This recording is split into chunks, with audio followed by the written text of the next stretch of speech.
Gustavo Zuluaga es el vicepresidente ejecutivo de la Nacional de Ahorros y Préstamos. Zuluaga Alam, ¿verdad? Porque la doña, hay que mencionarle, la pidió la doña. Aunque Zuluaga es como muy comercial, para decirlo de alguna manera, y pegajoso para los cargos. Buenos días, bienvenido a Encuentro Extra, Gustavo. Muy buenos días, Cristian. Y hablemos de la asociación. Vamos para los 50 años. Es bueno conocer un poquito de, aunque sea brevemente, cómo surge, cómo el dominicano se mantiene pese a la expansión del sistema financiero con este tipo de entidades. Acá hay muchos bancos extranjeros y dominicanos. Y esa diferencia que existe de alguna manera en la actitud de la gente frente a este tipo de entidades y frente a los grandes bancos, y cómo ha sido todo este proceso. Sí, te cuento. Nuestra entidad justamente cumplió este año 50 años de fundada y llamemos así, creada con una idea del punto de vista de responsabilidad y de dotar lo que todo dominicano, toda familia dominicana pues quiere lograr, y es tener su propio techo, su propia casa. Sabemos que eso representa la seguridad a la familia. Y esto surge pues empujado por la idea y la perseverancia de nuestro fundador, que es el doctor Freddy Reyes. Y a partir pues de esa creación y de esa función de responsabilidad y de crear esos mecanismos de financiamiento para la vivienda, pues la entidad ha mantenido ese compromiso durante los 50 años, y un compromiso que va a continuar para los próximos 50 años. Desde el punto de vista de procesos de desarrollo, pues la organización ha sabido con su talento humano irse ajustando a lo que la misma dinámica del mercado y el desarrollo del mundo pues requieren.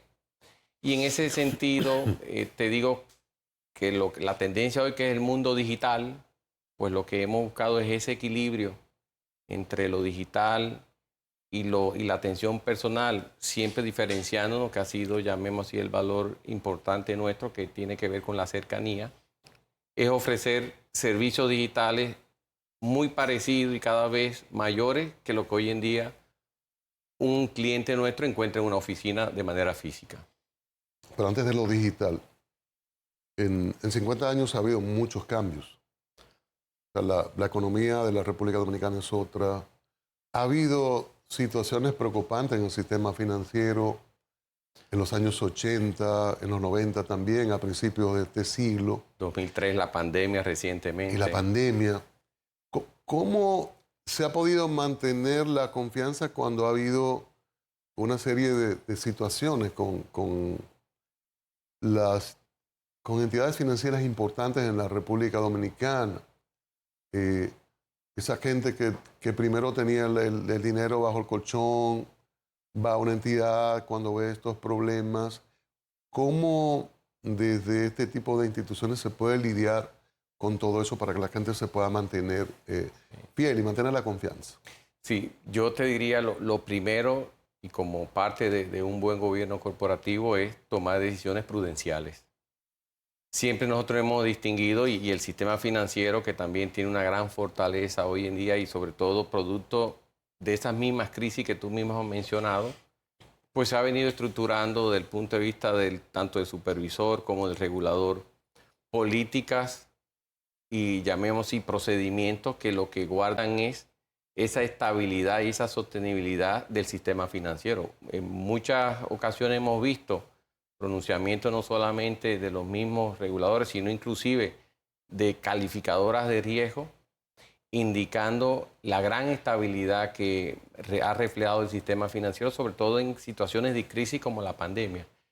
Entonces, nuestra entidad no ha estado ajena a eso, ha sido protagonista, ha sido siempre, llamemos así, prudente en la toma de decisión, siempre ha brindado la transparencia, que eso, en la medida que cada vez se va difuminando más, pues va generando esa confianza que tú comentabas. O sea, en la medida que las organizaciones nos abocamos a transparentar, a establecer muy bien las condiciones de nuestros productos y servicios, a estar brindando un servicio, llamemos así, cada vez consistente durante el tiempo lo que va haciendo es creando una confianza permanente. Y algo muy importante que es el boca a boca. Nosotros hoy en día, para que tenga una idea, hemos venido repartiendo casi 100.000, 200.000 alcancías que vamos a las escuelas públicas y vamos creando también una conciencia de educación financiera. Esa, llamemos así, esa nueva persona o ese adolescente o ese niño va viendo también un lugar donde lo enseña a la importancia del ahorro y sencillamente ve la estela, en este caso de nuestra entidad que tiene 50 años, con un comportamiento siempre apegado a las buenas prácticas y una transparencia, y eso no queda más remedio ¿Cómo que opera confiar. ese mecanismo? ¿Ustedes tienen contacto con el Ministerio de Educación? ¿Van a las escuelas públicas nada más? ¿Incluyen los colegios? ¿Y Sí, qué tipo de educación? Si es una charla o si es permanente. sí, sí. Fíjate, nosotros tenemos diferentes mecanismos o formas.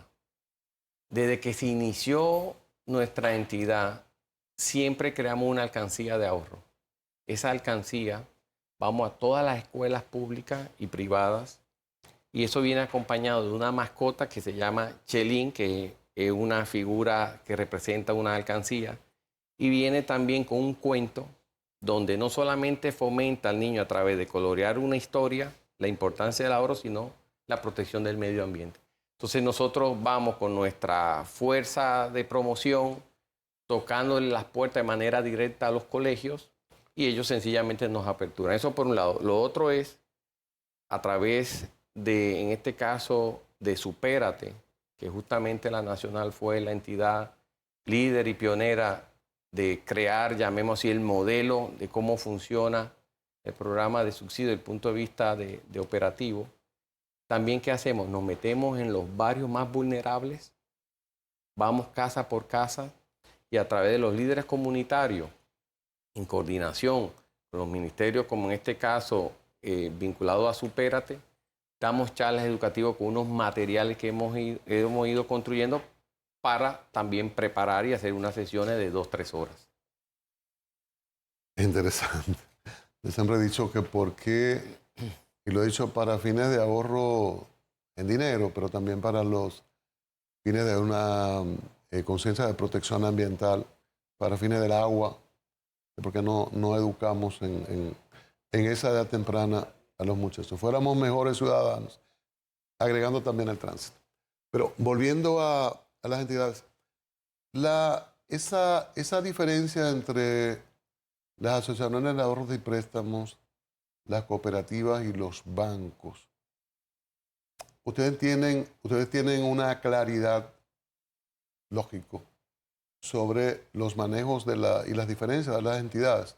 Pero ¿cómo ustedes piensan que el público la percibe?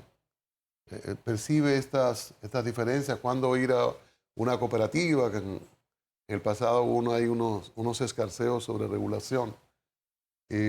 ¿Cómo perciben las asociaciones de ahorro y cómo perciben los bancos? Yo creo, y por la experiencia y también por investigaciones que hacemos en base a entender bien la percepción de lo que piensa nuestro cliente, en este caso no solamente de la Nacional de Ahorro y Préstamos, sino del sistema de ahorro y préstamos que justamente tiene 60 años de historia, es que nos ven primeramente cercanos. O sea, ese valor de tú poder sentarte en una oficina y conversar y tener la oportunidad de tomarte un café, de plantearle tus necesidades, creo que es un elemento que le brinda también mucha confianza a que puedas tú sencillamente mantener tus operaciones financieras con, en este caso, con la Nacional. Y algo que me parece muy importante y es la gran distinción. Las asociaciones de ahorro y préstamo tienen dos objetivos clave entre muchos otros, y es que te brinda la seguridad de tu protección de tu ahorro y que luego con tus ahorros te permite lograr tener tu casa. Entonces, Y no ocurre lo mismo con los bancos. Es no, igual. yo te diría que no, porque la fundación o la razón principal con que se creó el sistema de ahorro y préstamo fue justamente con ese objetivo, cómo combatir ese déficit habitacional Y es por eso que el sistema de ahorro y préstamo hoy en día tiene una preponderancia y llamemos así un posicionamiento en aquellos segmentos que necesitan un financiamiento en cómodas cuotas y a largo plazo. Y en este caso nosotros que ofrecemos, por ejemplo, tasa fija durante la vida del préstamo, pues eso da también estabilidad y confianza. Y eso es lo que ha venido buscando cada vez más las personas, es decir, las asociaciones de ahorro y préstamo me van a brindar toda la orientación para tener mi techo.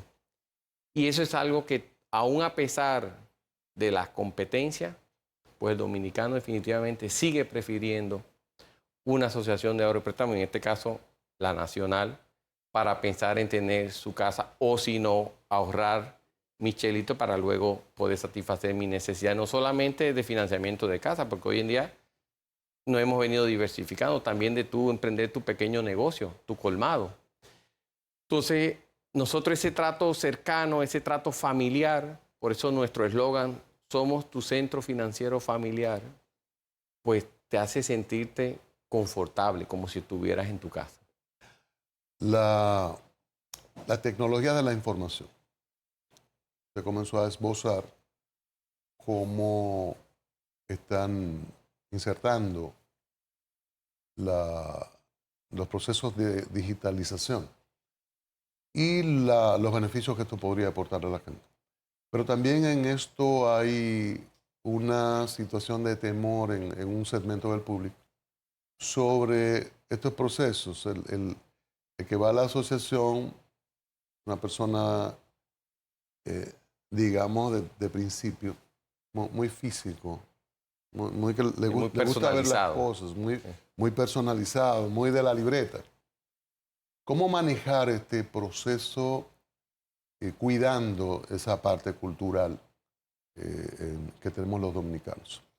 Sí, yo pienso que eso es algo vital porque uno no puede dejar de reconocer que estamos en un proceso, llamemos así, de transición. O sea, definitivamente el uso de las tecnologías, el desarrollo de ese mundo digital para poner de una manera más accesible, como uno dice, 24/7, Claro. las necesidades que tú puedas tener con una entidad financiera y sin importar dónde estás, como hoy en día pasa. Cualquier persona puede estar hoy en Alaska, puede coger con el app de la Nacional y pagar su préstamo.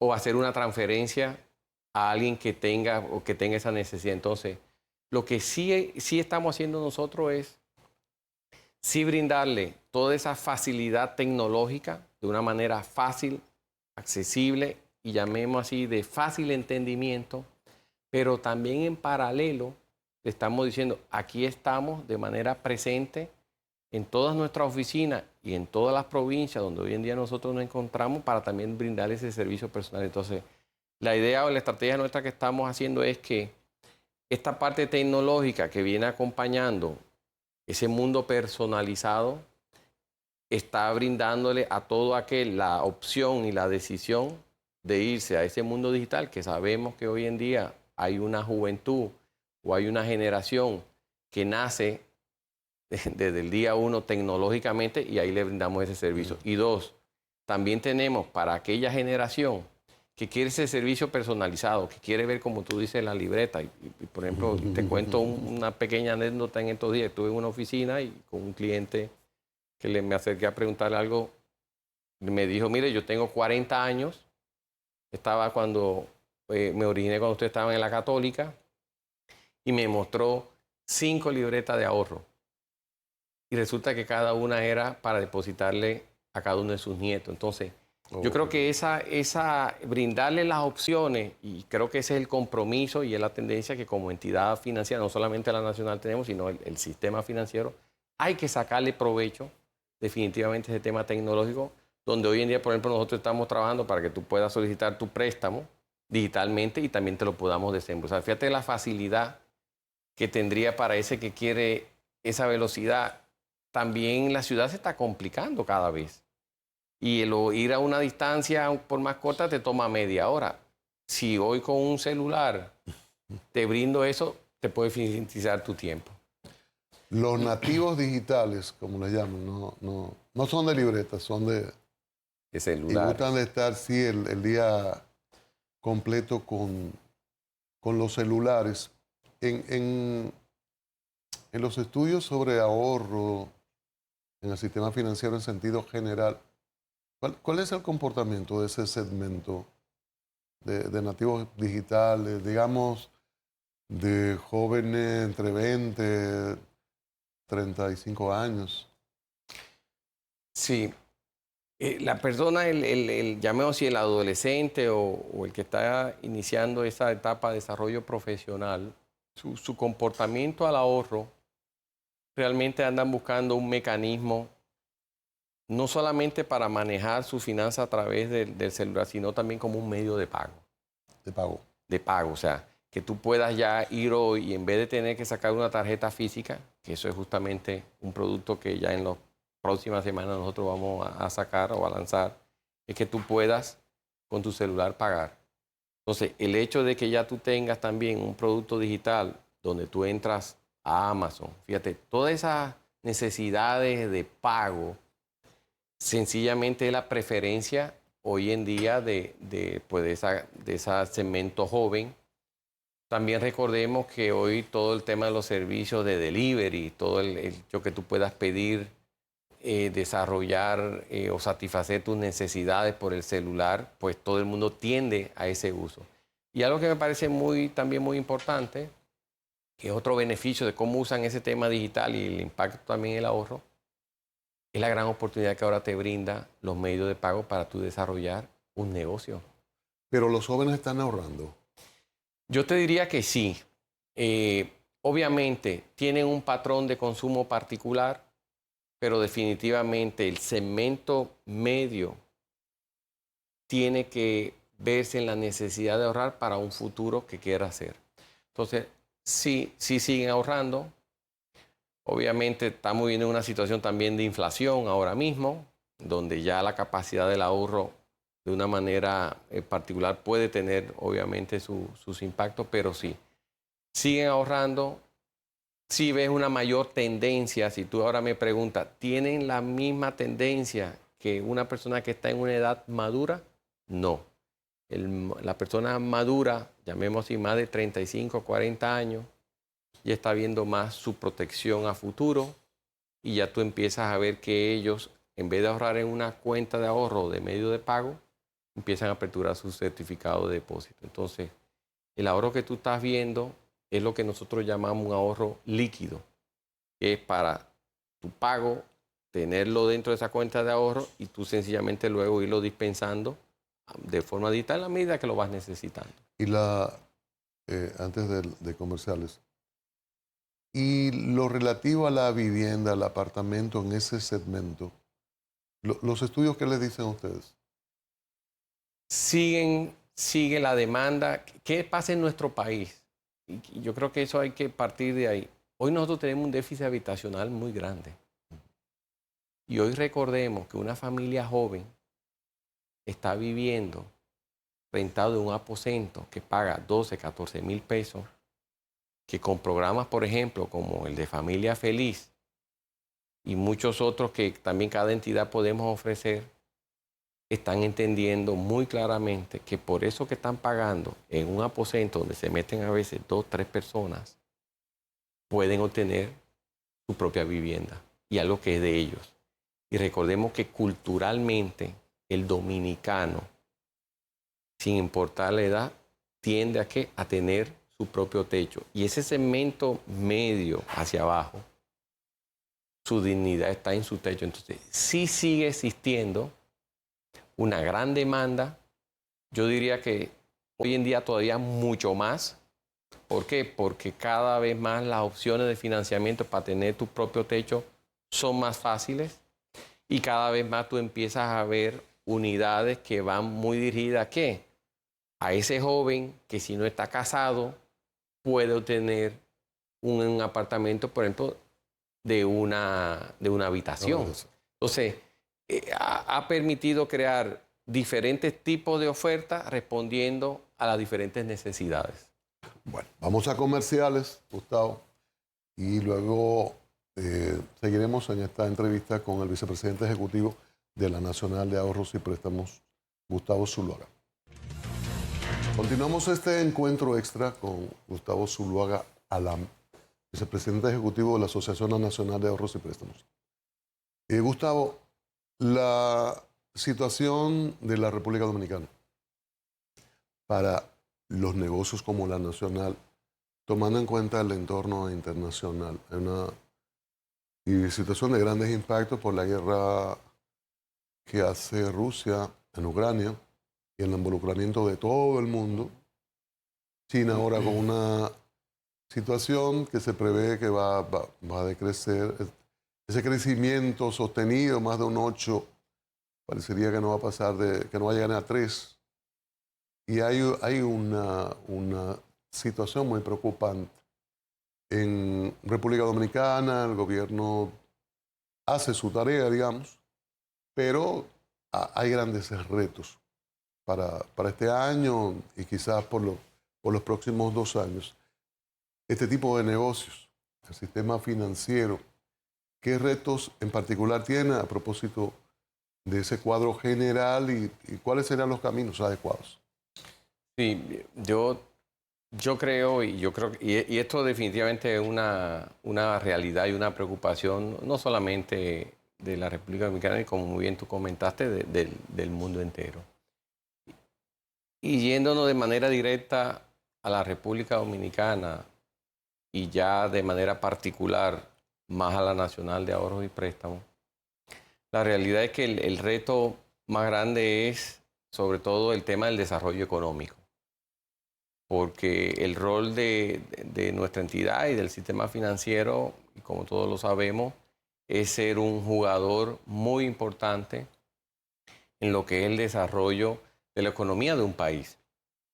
Ciertamente, y yo creo que hay que reconocer, como tú muy bien lo has dicho, el gobierno y también la política monetaria que se viene desarrollando a través del Banco Central y también el apoyo que ha brindado el supervisor, en este caso a través de la Superintendencia de Banco, pues reflejan, llamemos así, una confianza no solamente a las entidades, sino al público en sentido general, de que nuestro sistema financiero de la República Dominicana es un sistema que está fortalecido y que también ha demostrado ser resilientes.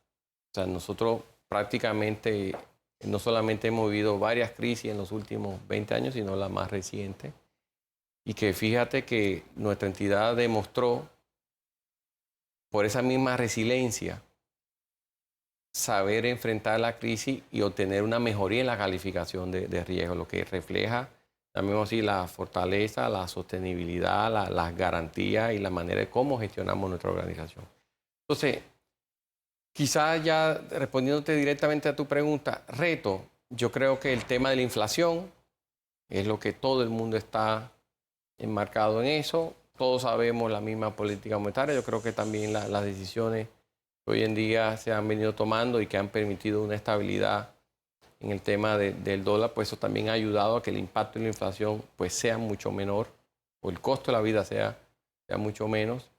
Y en nuestro caso, el gran reto es el manejo de las tasas. Recordemos que entidades como nosotras, que tenemos una vocación muy importante a hacer financiamiento de la vivienda, que son a largo plazo, pues definitivamente tenemos que ser muy cautos con que los incrementos de tasa que tengan que responder obviamente a las condiciones de mercado sean de una manera gradual y siempre velando por la estabilidad de quien paga. O sea, que uno no genere un impacto mayor a que el deterioro de la cartera se nos aumente y por ende genere impactos negativos en nuestra organización y mucho peor, que sería lo más difícil, en este caso al deudor. Entonces, yo creo que el mayor reto es ese manejo, que hay que hacerlo prudencial, que de hecho nosotros hemos sido muy cuidadosos en lo que son los incrementos de la tasa para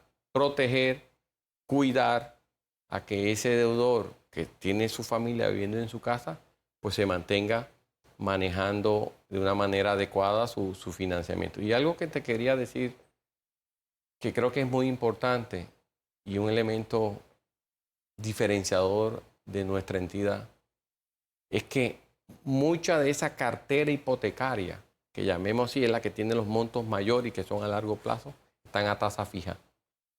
¿Qué quiere decir eso?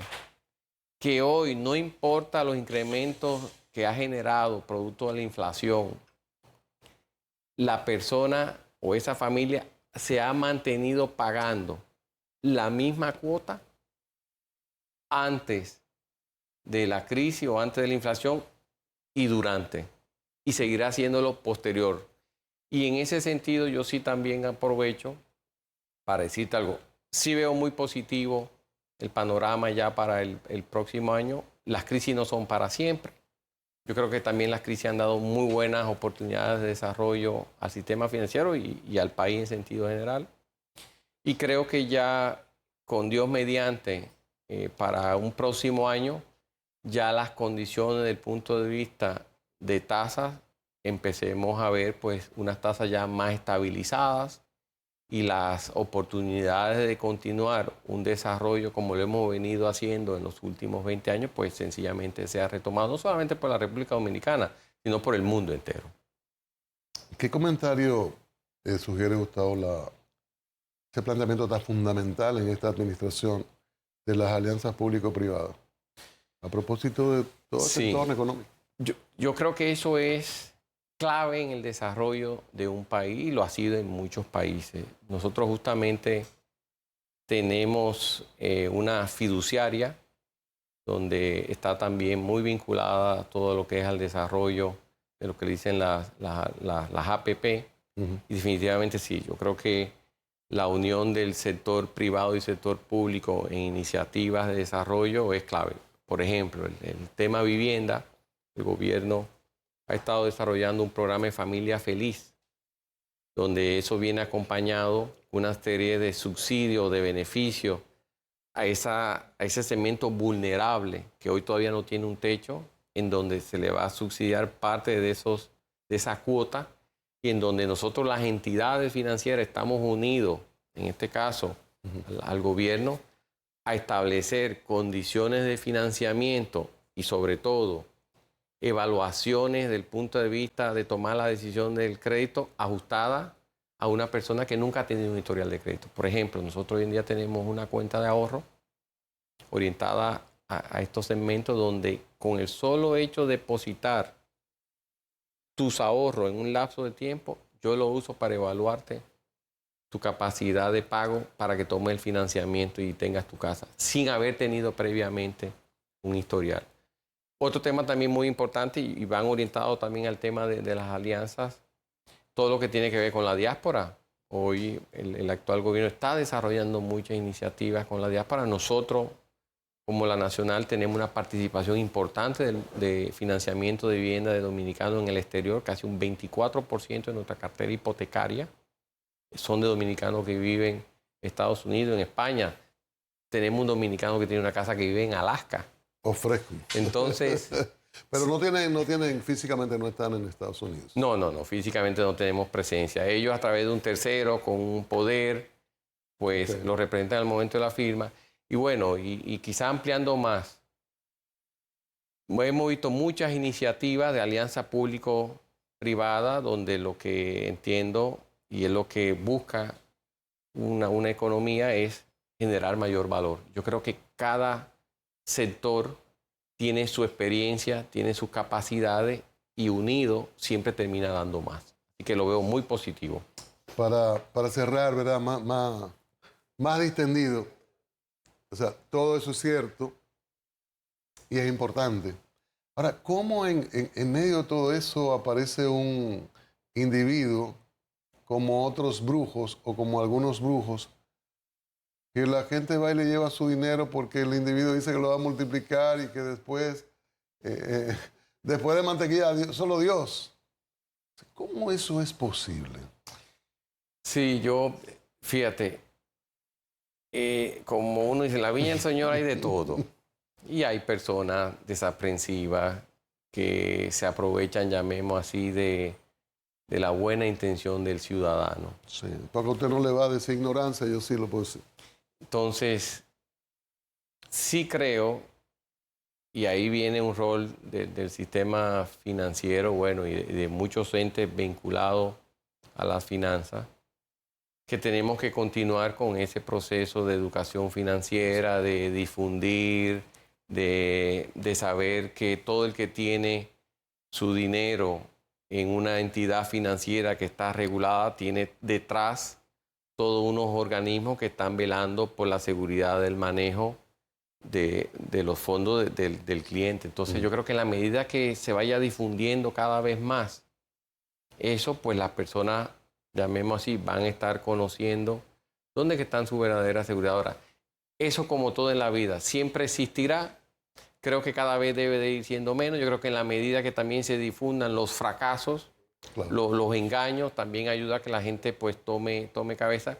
Y pienso que esa función que nosotros hacemos, por ejemplo, nosotros nos metemos en la Sursa o en el hoyo de Puchula, casa a casa, enseñándole la importancia del ahorro y creándole y ofertándole productos de ahorro. Entonces yo creo que también ese grado de conciencia que cada vez más vamos obteniendo, también tenemos una superintendencia que hay que reconocer el trabajo importante de educación financiera, de informar al público y ha venido dando por un apoyo también a cada uno de nosotros, las entidades, decir, mire, cuídese, no le crea al que le está ofreciendo cosas que no terminan siendo. Entonces yo siento que toda esa campaña de comunicación, toda esa campaña de difusión va a ir cada vez más evitando que personas inescrupulosas pues, puedan aprovecharse del bien intencionado.